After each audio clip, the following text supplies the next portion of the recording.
Bother you that so many people are happy to see you fail? Absolutely not. Because at the end of the day, all the people that was rooting on me to fail, at the end of the day, they got to wake up tomorrow, have the same life that they had before they woke up today. When you have butterflies and you're feeling anxious and you have anxiety or nervous, that's when you're most powerful, I believe.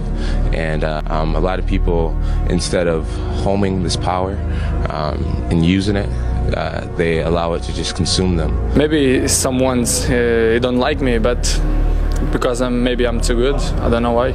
You have to give it everything you got. No more TV, no more parties, no more playing. If you don't have a 4.0, what you need to be doing is studying.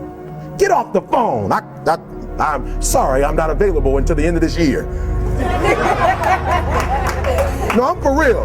You reached the right number, but you called me at the wrong time. Call me back January 1st. If you don't change what you're doing and how you do it, nothing else will change. You cannot change your life unless you change something. Once you change one thing, your mindset, you can attack everything. Take some action, because nothing changes and nothing changes, man. Something in you has to wake up. And usually the only person that can wake it up is you. Nobody else at the moment has the power to change you unless you have that initial spark and say, I must do something. I don't want this anymore. Scary to wake up every day and say, I'm stupid, but I want to figure out a way to be smarter.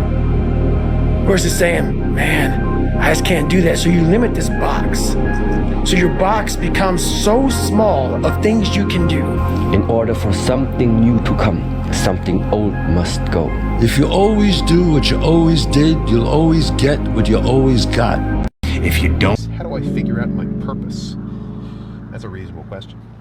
That's a reasonable question. If I had to boil it down to what my purpose is, in a very overarching context, I'd say I want to be able to look back at all the things that I've done later on down the line and think, sweet, I went for it. I made some shit happen, nice. And then, no, I at least tried to do some crazy shit. But on like a day-by-day process or context, like I wake up and I'm excited to go do my cardio. I got a lift later in the evening, and then I go to bed thinking about the fact that I did that, and then I'm going to do it again tomorrow. So that's kind of my main thing. So I'd say just dabble around. There's a good mix of circumstances when you find something you have a little bit of aptitude for, that you like doing at least a little, and that you can do frequently. So if you can find something that hits all these three criteria and just practice it a lot,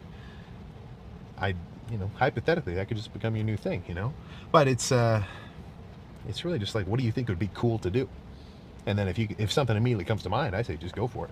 Best case scenario, you find a new thing that you become freaking sweet at. Maybe you become the next, the next big woodworking table manufacturer in the Midwest for like custom whatever. Or, worst case scenario, you think, man, that was stupid, I'm going to try something else. And either way, you're ahead of where you were before.